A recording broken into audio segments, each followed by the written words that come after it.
నిత్య జీవితంలో ఎదుర్కొనే అతిపెద్ద శత్రువు అదేనండి మొహమాటం లేదా బిడియం.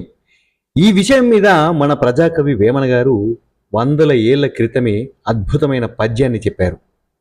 అరయ లజ్జ చూడనందరియందుండు, లజ్జలేనివాడు లాలితుండు, లజ్జ గలుగువాని లాభంబులేదయా, విశ్వదాభిరామ వినురవేమా. చాలా చిన్న పదాలు, కానీ ఇందులో దాగున్న అర్థం మాత్రం చాలా లోతైనది. ఈ పద్యంలో వేమన వాడిన ముఖ్యమైన పదం లజ్జ. ఇక్కడ లజ్జ అంటే కేవలం సిగ్గు అని కాదు, అనవసరమైన బిడియం లేదా భయం అని కూడా ఇక్కడ మనం చెప్పుకోవచ్చు. అరయ లజ్జ చూడనందరియందుండు. సహజంగా మనుషులందరిలోనూ ఏదో ఒక స్థాయిలో సిగ్గు, మొహమాటం లేదా భయం ఉంటాయి. ఇది సృష్టి ధర్మం. నలుగురిలోకి వెళ్ళాలన్నా, కొత్త పనులు చేయాలన్నా, మన హక్కును మనం అడగాలన్నా మనలో చాలామందికి ఒక రకమైన బిడియం, భయం అడ్డుపడుతుంది. వాళ్ళేమనుకుంటారో, వీళ్ళేమనుకుంటారో అన్న జంకు ప్రతి ఒక్కరి లోపల ఖచ్చితంగా ఉంటుంది. అది వేమన మొదటి లైన్లో చెప్పినటువంటి పచ్చి నిజం. లజ్జలేనివాడు లాలితుండు. ఇది పద్యంలో అత్యంత కీలకమైనటువంటి భాగం. లజ్జలేనివాడు అంటే ఇక్కడ సిగ్గుమాలినవాడు అని నెగిటివ్ కోణంలో మనం తీసుకోవద్దు. మొహమాటం లేనివాడు, ధైర్యంగా అడిగేవాడు అనే అర్థాన్ని మనం తీసుకున్నట్లయితే, ఎవరికైతే ఈ అనవసరమైన బిడియం ఉండదో వారు సమాజంలో సులభంగా తమ పనులు పూర్తి చేసుకుంటారు, అందరి మన్ననలు పొందుతారు.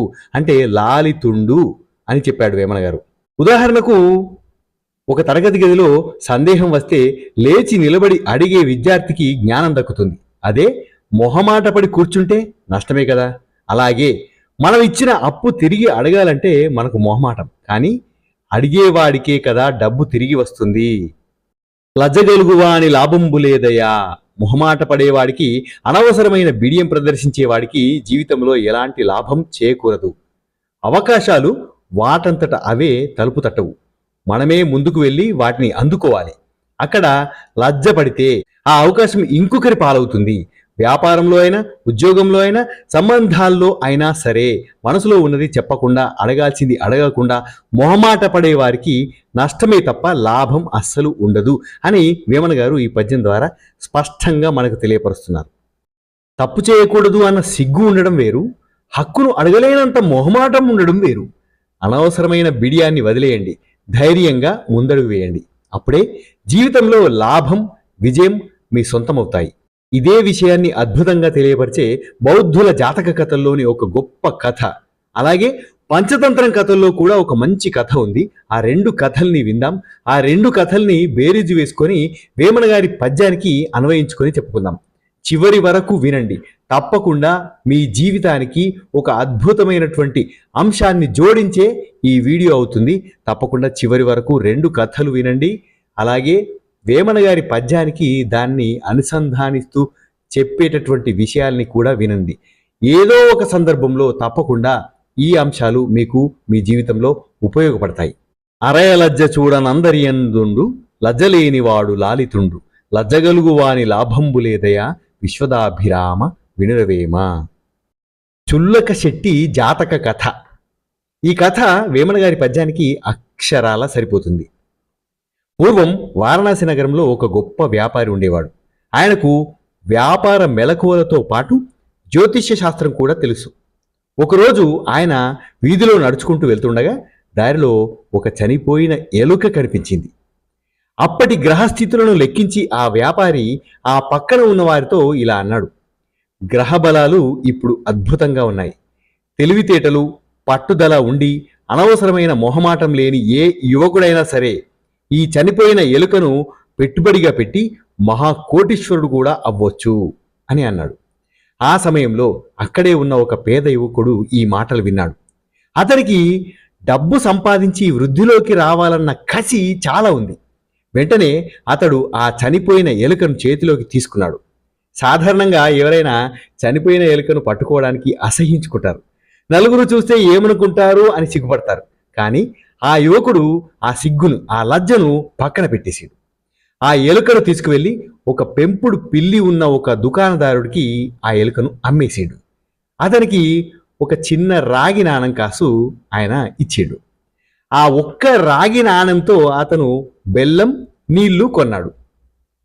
అడవి నుంచి పూలు కోసుకొని అలసిపోయి వస్తున్న వారికి ఆ బెల్లం పానకం ఇచ్చి దాహం తీర్చాడు. అందుకు కృతజ్ఞతగా వారు తలా కొన్ని పూలు ఇచ్చారు. ఆ పూలను అమ్మి మరికొంత డబ్బు సంపాదించాడు. కొన్నాళ్లకు నగరంలో పెద్ద గాలివాన వచ్చింది. రాజుగారి తోటలో చెట్ల కొమ్మలు విరిగిపడ్డాయి. వాటిని శుభ్రం చేయడం తోటమాలికే తలకు మించినటువంటి భారమైంది. అప్పుడు ఈ యువకుడు అక్కడికి వెళ్ళి, ఈ చెక్కలన్నీ నాకు ఇస్తే నేను తోటను శుభ్రం చేస్తాను అని మొహమాటం లేకుండా అడిగాడు. తోటమాలి సంతోషంగా ఒప్పుకున్నాడు. అప్పుడు ఆ యువకుడు అక్కడున్న చిన్న పిల్లలకు తలా ఒక తీపి మిఠాయి ఇచ్చి వాళ్ళ సహాయంతో తోటను శుభ్రం చేసి ఆ కలపను రాజుగారి కుమ్మరికి అమ్మి భారీగా లాభం పొందాడు. ఇలా ఏ పని చేయడానికైనా నామోషి పడకుండా, మొహమాటం లేకుండా వచ్చిన ప్రతి అవకాశాన్ని వాడుకొని అనతి కాలంలోనే ఆ నగరంలోనే అతిపెద్ద కోటీశ్వరుడుగా ఆ యువకుడు ఎదిగాడు.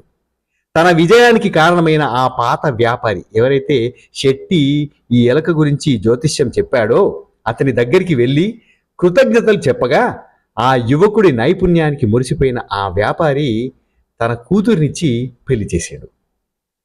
అరయ లజ్జ చూడనందరి అందుండు. సహజంగా అందరిలోనూ నామోసి, సిగ్గు, లజ్జ అనేటివి తప్పకుండా ఉంటాయి. నడివీధిలో పడి ఉన్న ఒక చనిపోయిన ఎలుకను తీసి అమ్ముకోవాలి అంటే ఎవరికైనా సిగ్గు, లజ్జ, నామోషితనం అనేది అడ్డు వస్తుంది. ఛీ, ఈ పనేంటి, ఇదో వ్యాపారమా, జనాలు చూసి నవ్వుతారు కదా అని చుట్టుపక్కల ఉన్న వారంతా అనుకుంటారు. సమాజంలో మెజారిటీ మనుషుల ఆలోచన విధానం ఇదే రకంగా ఉంటుంది అని వేమన గారు మొదటి లైన్లోనే మనకు స్పష్టంగా తెలియపరిచిండు. లజ్జగలుగువా అని లాభంబు లేదయ్యా అన్నాడు వేమన. మొహమాట ఉన్నవాడికి లాభం శూన్యం. ఒకవేళ ఆ యువకుడు కూడా నలుగురిలాగే లజ్జపడి పరువు కోసం ఆలోచించి ఎలుకను పట్టుకోవడానికి సిగ్గుపడి ఉంటే అతనికి ఆ మొదటి రాగినానం దక్కేది కాదు. ఆ తర్వాత పూల వ్యాపారం, కలప వ్యాపారం చేసేవాడే కాదు. వ్యాపారంలో ఒకరిని సాయం అడగాలన్నా, ఒక వస్తువును అమ్మాలన్నా సిగ్గుపడితే జేబులోకి డబ్బులు రావు. లజ్జ కారణంగా అతను ఒక గొప్ప లాభాన్ని కోల్పోయేవాడు.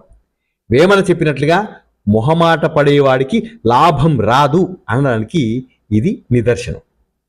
లజ్జలేనివాడు లాలితుండు అంటే బిడియం, నామోషి వదిలేసిన వాడు విజయుడవుతాడు.